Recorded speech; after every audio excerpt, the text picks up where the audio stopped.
ഈ ബി.ജെ.പി. എങ്ങനെയാണ് ഈ ബജറ്റിനെ കാണുന്നത്, ഇപ്പോൾ പ്രഖ്യാപിച്ച കേന്ദ്ര ബജറ്റിനെ?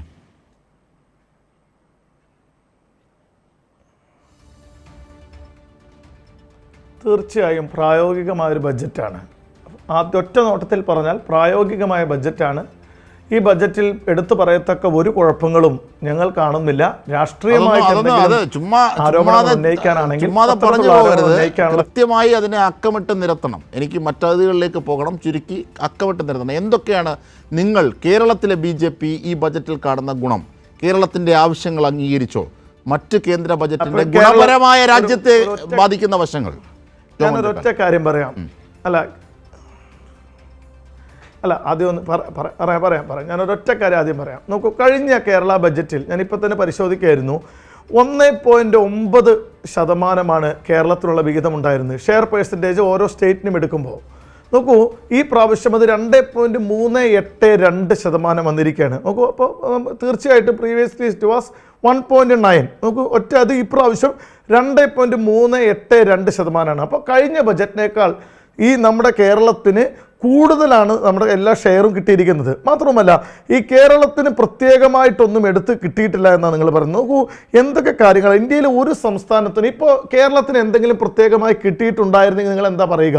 അത് കൃത്യം കേരളത്തിന് ഒരു ഇത് വരാൻ പോകുന്നു. കേരളത്തിൽ സംസ്ഥാന സർക്കാർ തെരഞ്ഞെടുപ്പ് വരാൻ പോകുന്നു. ഈ തെരഞ്ഞെടുപ്പിനെ മുന്നിൽ കണ്ടുകൊണ്ട് നടത്തുന്ന ഒരു ഗിമ്മിക്കാണിത് എന്നാണ് നിങ്ങൾ പറയാൻ ഉദ്ദേശിക്കുന്നത്. എത്രയോ സംസ്ഥാനങ്ങളിൽ തെരഞ്ഞെടുപ്പ് വരാൻ പോകുന്നുണ്ട്. ഈ സംസ്ഥാനങ്ങളിലൊന്നും പ്രത്യേകമായ ഗുണകരമായ കാര്യങ്ങളാണ്. ഞാൻ പറയാം, ഒരു സംസ്ഥാനത്തിന് പ്രത്യേകമായിട്ടൊന്നും നോക്കൂ. ഇതിൽ ഞാൻ മനസ്സിലാക്കുന്നത് മറ്റ് സംസ്ഥാനങ്ങളെക്കാൾ ഏറ്റവും കൂടുതൽ ഗുണം ലഭിക്കാൻ പോകുന്നത് കേരളത്തിനാണ്. ഞാനിവിടെ കുറച്ച് കാര്യങ്ങൾ നോക്കുമ്പോൾ നമുക്ക് പിൽഗ്രിം ടൂറിസം കേരളത്തിലാണ് ഏറ്റവും കൂടുതൽ ഗുണം ലഭിക്കാൻ പോകുന്നത്. മെഡിക്കൽ ടൂറിസം, മെഡിക്കൽ ഹബ്ബ് നമുക്കറിയാം. ഏറ്റവും കൂടുതൽ നമുക്ക് ശബരിമല പോലെയുള്ള അല്ലെങ്കിൽ എത്ര എല്ലാ പിൽഗ്രിം ടൂറിസം നമുക്ക് കേരളത്തിൽ അതുപോലെ തന്നെ medical tourism, medical hub, sports ഉപകരണ നിർമ്മാണം, ഏറ്റവും കൂടുതൽ പെൺകുട്ടി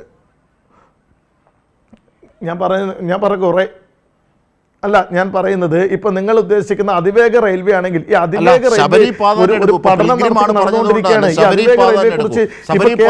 സംസ്ഥാന ബജറ്റിൽ മാറ്റിയിരിപ്പും നീക്കിയിരിപ്പും ഉണ്ടായിരുന്നു. പക്ഷേ ആ രീതിയിൽ എന്തെങ്കിലും ഒരു തീർത്ഥാടനത്തെ ലക്ഷ്യമാക്കി ശബരിമലയ്ക്ക് ഗുണപരമായ എന്തെങ്കിലും ഉണ്ടോ അതിൽ കേന്ദ്ര ബജറ്റിൽ?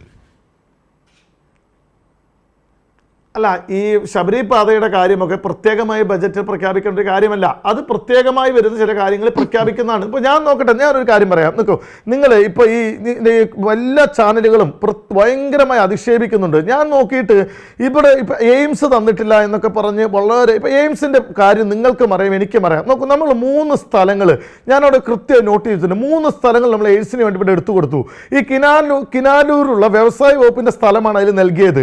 അതിൻ്റെ ഉടമസ്ഥാവകാശം സംബന്ധിച്ച് തർക്കങ്ങൾ പരിഹരിക്കാൻ ഈ സംസ്ഥാനത്തോട് കേന്ദ്രം പലവട്ടം ആവശ്യപ്പെട്ടു. അക്കാര്യത്തിൽ തീരുമാനം ഇതുവരെ ആയിട്ടില്ല.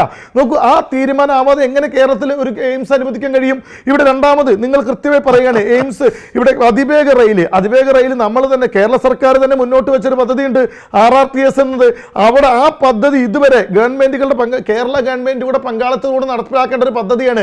ആ പദ്ധതിയെക്കുറിച്ച് ഇതുവരെ കൃത്യമായ ധാരണയില്ല. ആ ധാരണയില്ലാതെ എങ്ങനെ നമുക്ക് ഇത് പ്രഖ്യാപിക്കാൻ കഴിയും? ആ പദ്ധതിയെക്കുറിച്ച് ഒരു ധാരണ ഈ നിമിഷം വരെ ആയിട്ടില്ല.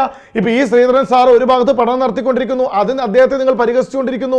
കൃത്യമായിട്ട് അതിനൊരു ധാരണ ഉണ്ടായിരുന്നെങ്കിൽ ഈ ബജറ്റിന്റെ ചർച്ചകൾ വരുന്ന സമയത്തിന് മുമ്പ് തന്നെ ഈ അതിവേഗ റെയിൽവേയെ കുറിച്ച് ഈ ശ്രീധരൻ സാറുമായി കോർഡിനേറ്റ്